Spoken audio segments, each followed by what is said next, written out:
आज हमारे सामने ड्रामे की 411वीं किस्त है और इसमें एक बहुत ही ताकतवर मंजर है। जी, बारान और दिलान का वो तस्वुराती मंजर है ना। बिल्कुल। वो ये सोच रहे हैं कि अगर वो एक दूसरे से कभी ना मिले होते तो जिंदगी कैसी होती। और ये सिर्फ एक जज्बाती लम्हा नहीं है।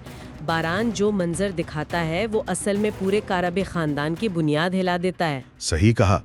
वो बताता है कि दिलान के बगैर सब कुछ तारीख हो जाता। मुकम्मल तबाही।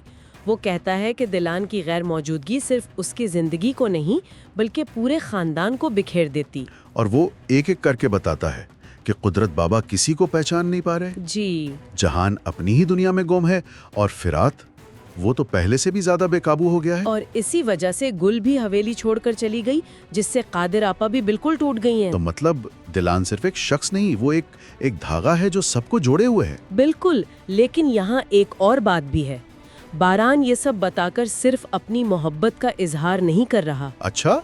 वो एक तरह से दिलान को ये एहसास दिला रहा है कि खानदान की बका की जिम्मेदारी अब उस पर है। ये मोहब्बत भी है और एक बहुत बड़ा बोझ भी। वाह,